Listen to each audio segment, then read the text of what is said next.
Bueno, este día trataremos sobre la temática del conflicto armado en El Salvador durante el periodo de 1975 a 1992.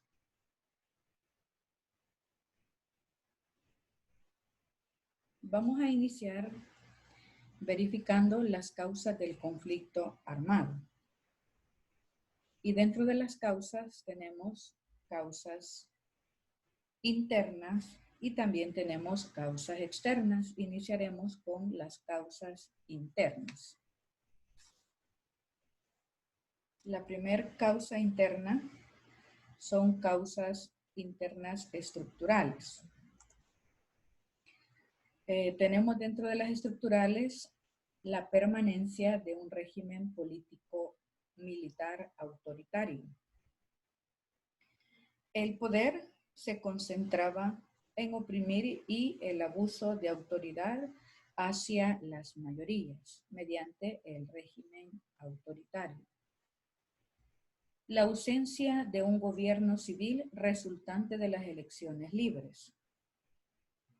La presencia del militarismo como forma de gobernar limitaba a civiles a llegar al poder.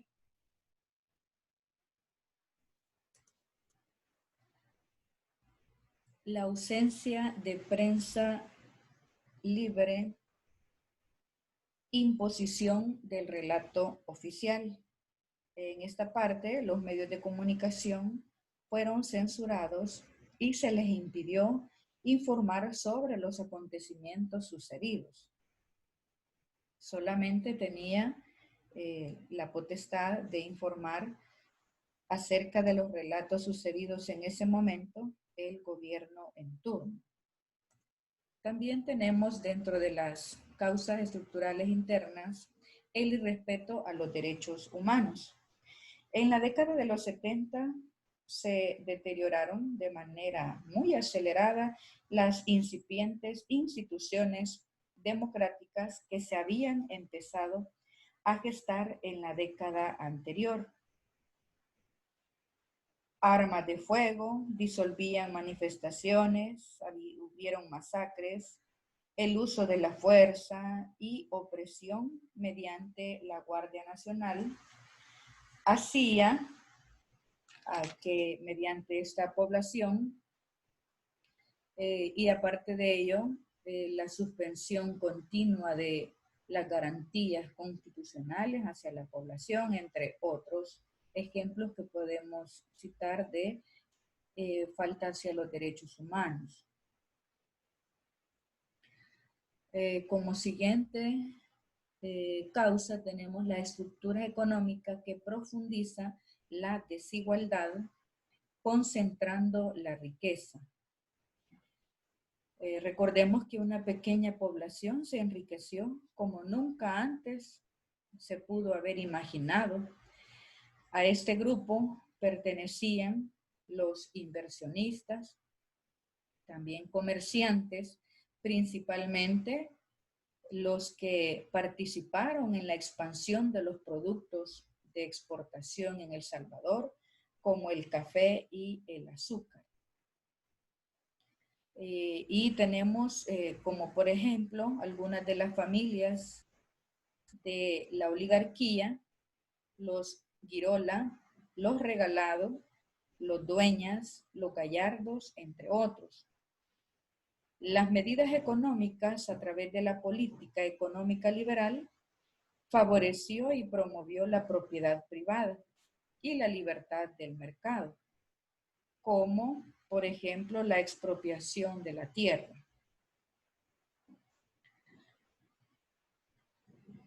Ahora vamos con las causas inmediatas, siempre causas internas. Dentro de las causas inmediatas tenemos los fraudes electorales de la década de los 70. En 1972 ganó la presidencia el coronel Arturo Armando Molina, representando al partido del PCN, Partido de Conciliación Nacional, mediante un fraude electoral.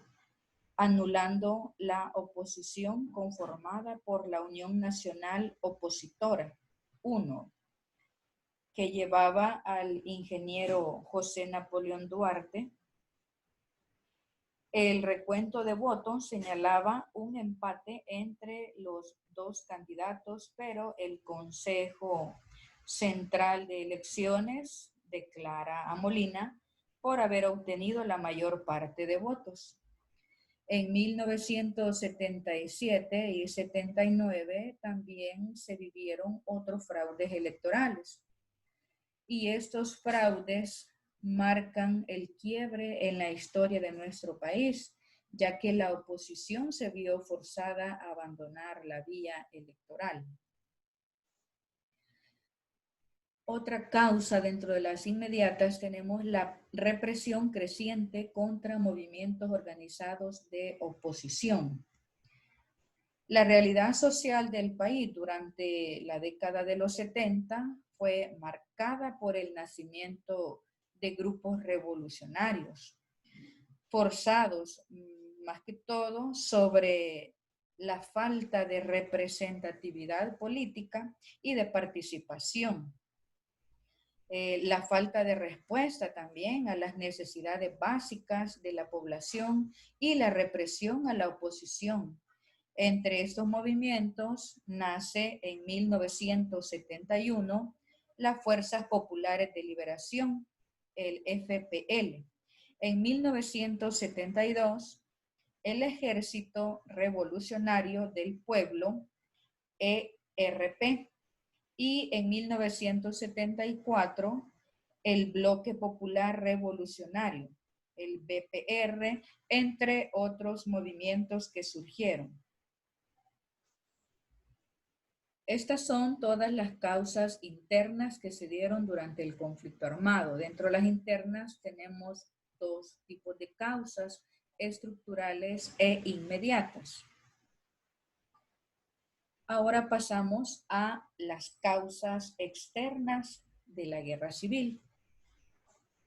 En el contexto de la Guerra Fría, el conflicto armado se insertó de manera clara en lo que se denomina conflictos periféricos que miden la fuerza de las potencias enfrentadas. Estados Unidos consideraba a Centroamérica como una zona de confrontación con la antigua Unión Soviética en el contexto de la Guerra Fría, quien buscaba expandir el comunismo internacional. El presidente Jimmy Carter, consciente de los problemas que había ocasionado a Estados Unidos la revolución sandinista en Nicaragua en 1979, cuando la guerrilla logró ponerle fin a la dictadura de la familia Somoza, y es así como decide Estados Unidos que no pasaría lo mismo en El Salvador.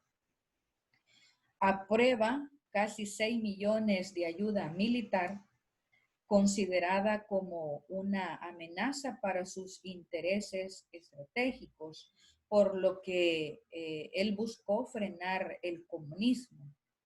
Y para 1987, la Fuerza Armada salvadoreña ya contaba con 56,000 efectivos, incluyendo helicópteros y aviones.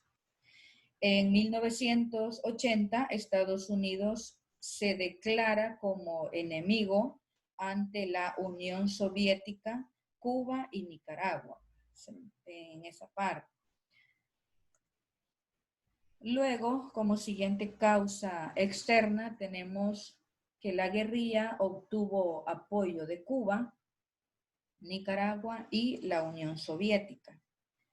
Después de caer Nicaragua en las manos de un gobierno revolucionario, brindan apoyo logístico a la guerrilla salvadoreña, incluyendo adiestramiento y armamento, ¿verdad? Entonces ahí es donde entra el apoyo de Cuba, Nicaragua y la Unión Soviética para la guerrilla salvadoreña.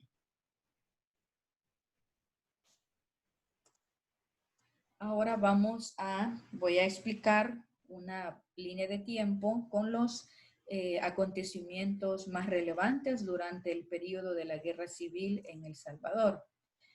Para 1977 hay fraude electoral.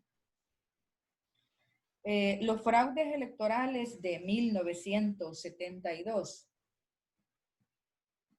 y el fraude electoral de 1977, estos dos marcan un quiebre en la historia del país, porque la oposición se veía forzada a abandonar la vía electoral para la búsqueda de los cambios, y además quedaba claro que el partido militar en el poder siempre iba a poder manipular los resultados de las elecciones. Y con ello, con estos fraudes electorales, se da la polarización política, que la polarización política es una división de la población en dos polos opuestos, o sea, en dos bandos. Unos, quienes eran las mayorías, que eran los empobrecidos, y la minoría, que era la clase de poder económico y político. Entonces, con la polarización política, esta fue una consecuencia de esta década ante los abusos de poder político, dando auge a los grupos revolucionarios y a frentes de masas.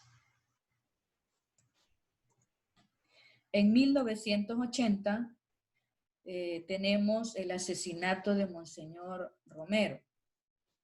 Monseñor Romero llamaba a la conciliación a través de sus homilías dominicales, que eran transmitidas en todo el país, y mantuvo una relación difícil con el gobierno del general Romero a causa del asesinato de varios sacerdotes y la violación a los derechos humanos.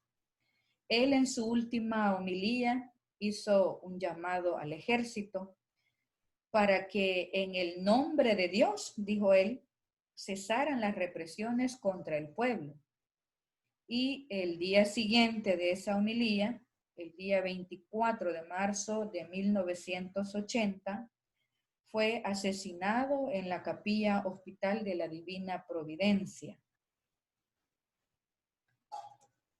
Seguimos con 1980, con la masacre de El Mozote. De manera deliberada y sistemática se dio la masacre en El Mozote, departamento de Morazán, a un grupo de más de 200 hombres, mujeres y niños que constituía la totalidad de la población civil de ese lugar. La masacre fue una violación seria hacia el derecho internacional humanitario y también al derecho internacional de los derechos humanos. Ahí está presente el monumento conmemorativo que se dio debido a la masacre de El Mozote. Continuando con 1980, viene en ese año también la masacre del río Zumpul. Donde alrededor de 300 personas fueron asesinadas, en su mayoría eran mujeres, niños y ancianos. Las víctimas de esta masacre corrieron hacia el río con el fin de salvar su vida, pero la mayoría fueron arrastrados por la corriente del río. Y los que lograron pasar el río fueron rechazados por el ejército de Honduras. Continuando con 1980, tenemos el decrecimiento del Producto Interno Bruto, PIB, en El Salvador.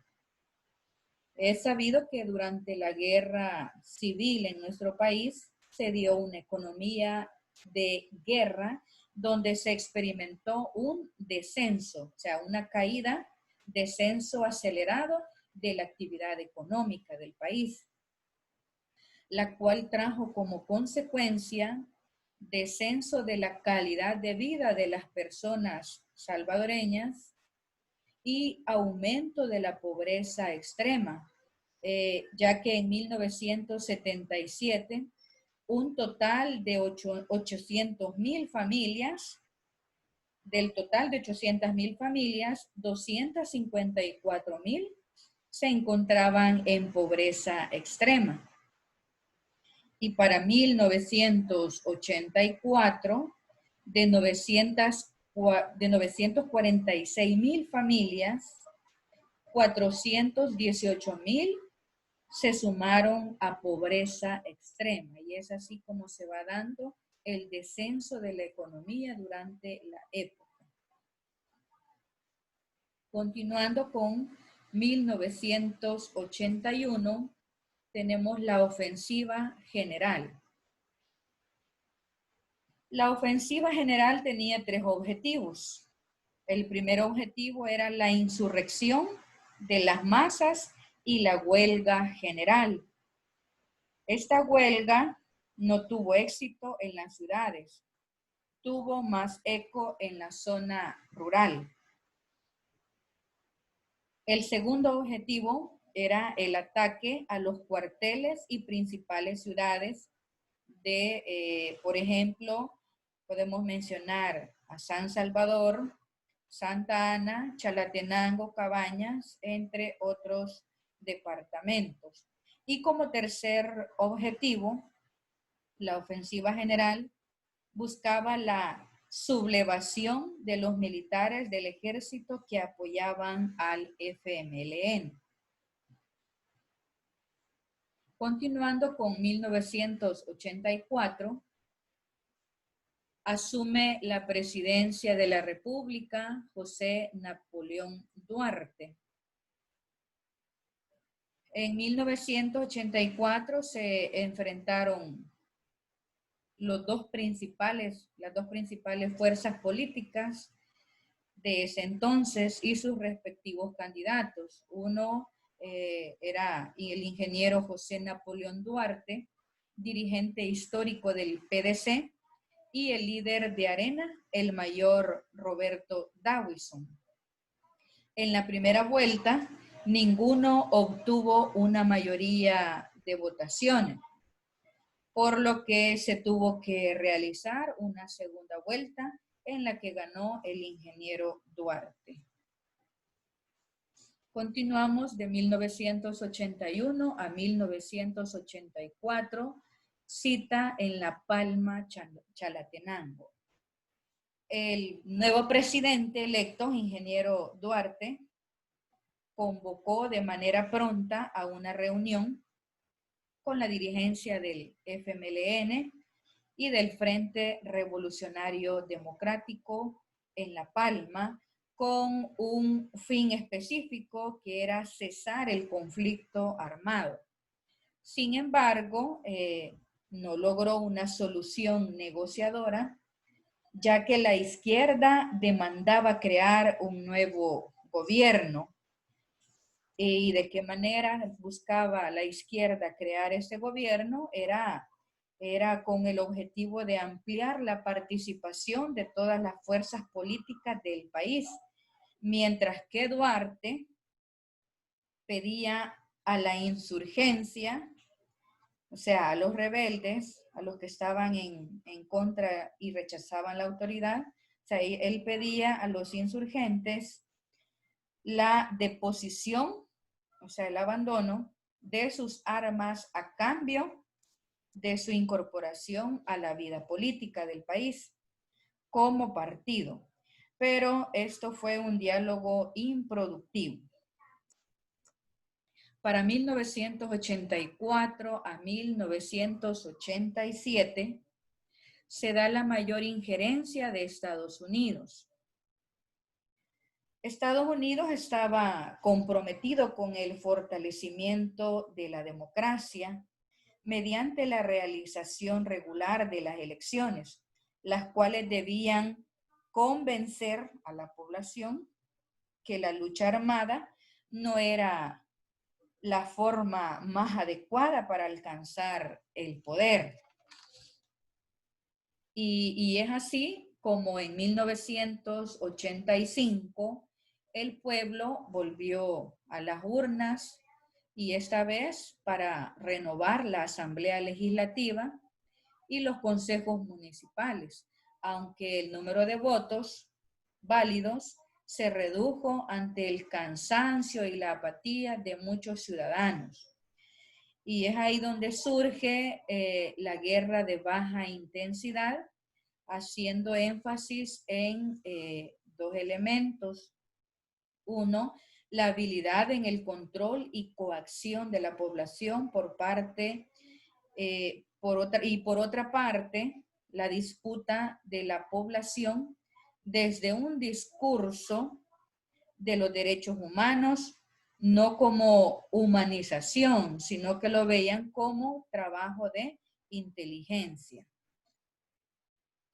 Continuando para 1989, asume la presidencia el candidato de Arena, Alfredo Cristiani. Este año fue electo presidente Alfredo Cristiani en primera vuelta de votación y por primera vez desde 1931, un presidente civil popular, popularmente electo, entregaba el cargo a un sucesor civil electo en iguales condiciones.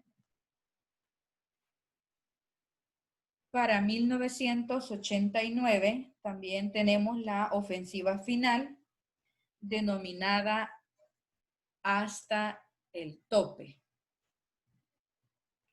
El FMLN lanzó un fuerte ataque en San Salvador.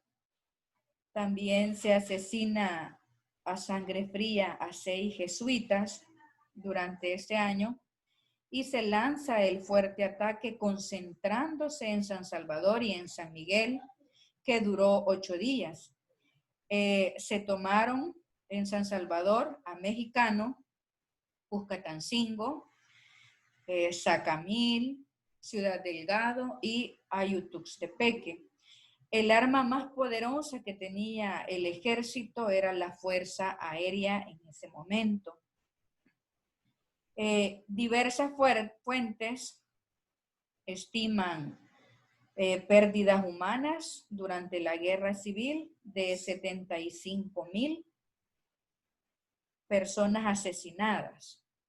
En su mayoría eran civiles y 8,000 desaparecidos. Después de 1989, entramos a un periodo de acuerdos de paz. Y dentro de los acuerdos de paz, 1984 a 1989, tenemos la primera fase, llamada fase de inicio del diálogo. Dentro de la fase del inicio de diálogo, los dirigentes políticos, empresarios y otros sectores influyentes dentro de la sociedad se sumaron a los muchos que ya propiciaban una salida política y así surge una nueva vigencia de ofrecimiento a conversaciones de paz que se dio el 1 de junio anterior al mandato de Cristiani. Por otro lado, el ámbito internacional de la Guerra Fría disminuía hasta desaparecer. Por lo tanto, la atención se concentraba en los problemas internos del conflicto bélico, facilitando así el camino a la paz. El cambio del escenario internacional repercutió favorablemente en la capacidad de la Organización de las Naciones Unidas, la ONU, como máxima instancia en representación de la comunidad mundial como entidad mediadora para resolver la guerra civil en nuestro país.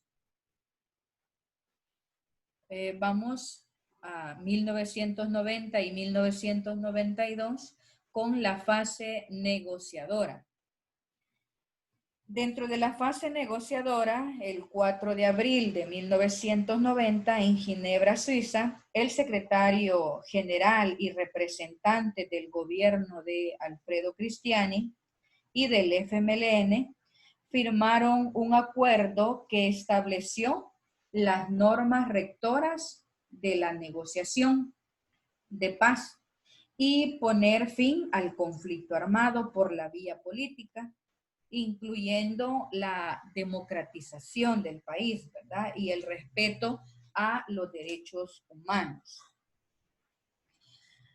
Y la reunificación de la sociedad salvadoreña.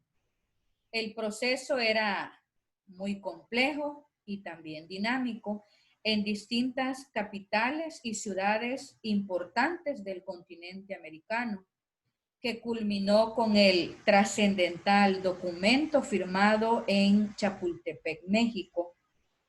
Y tras intensas negociaciones, a la medianoche del 31 de diciembre de 1991, las partes firmaron el Acta de New York, donde se anunciaba que habían concluido con un acuerdo de paz resultante que sería firmado el 16 de enero de 1992 en una ceremonia solemne en Chapultepec, México.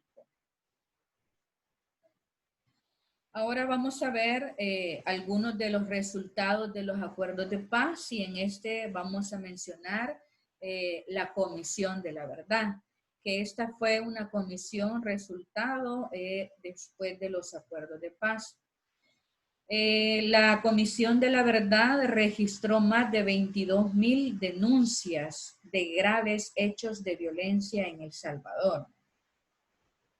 Uno de los grandes resultados de los acuerdos de paz fue esta comisión, en donde la Comisión de la Verdad designada en este momento por la ONU, la Organización de las Naciones Unidas, y formada por el colombiano Belisario Betancur y el venezolano Reinaldo Figueroa y el estadounidense Thomas Burgenthal.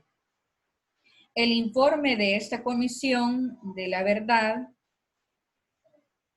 desenterrada contra los criminales de la guerra del Mozote, del río Zumpul, la UCA, entre otros, recoge testimonios y da por aprobada distintas responsabilidades en la violación de derechos humanos y recomienda sanciones y reformas de las instituciones militares y judiciales. Ahora vamos a otro punto muy importante. ¿Cuál era en sí el rol de la Iglesia Católica en el transcurso de la guerra civil en El Salvador? Y para ello tenemos que la Iglesia también, aparte de la ONU, que fue mediadora durante el proceso de llegar a la paz, también tenemos a la Iglesia Católica como una mediadora.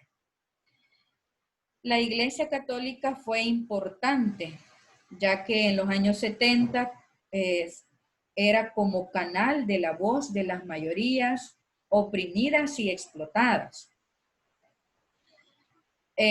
Donde habían diversidad de injusticias sociales, represión, inspirándose en este momento la Iglesia en el Vaticano II. La arquidiócesis y la UCA promovieron encuentros de organizaciones sociales con el objetivo de extender nada más el mensaje de la solución. La idea de la Iglesia y la UCA era mostrar hacia las partes contendientes cuál era el pensamiento de la sociedad civil organizada y cuál la agenda para negociar una paz justa. Los resultados no fueron favorables en primera instancia para la iglesia, pero con estas iniciativas se sembró una semilla que más adelante fructificaría así y se retiró la iglesia y dejó en lugar de privilegio a las Naciones Unidas, la ONU y al gobierno. La iglesia convertida en víctima ganó una enorme legitimidad moral para hablar en favor de una paz justa. Bueno, estudiantes, es así como hemos finalizado con las causas de la guerra civil en El Salvador, causas tanto internas como externas, y la línea de tiempo con los acontecimientos más relevantes durante este tiempo. Así finaliza la explicación y no quiero cerrar la temática sin antes hacer énfasis en una frase de una figura pacifista reconocida a nivel mundial sobre la paz, y quien es Martin Luther King, ¿verdad? El que dijo que la paz no es solo una meta distante que buscamos, sino un medio por el cual llegamos a esa meta.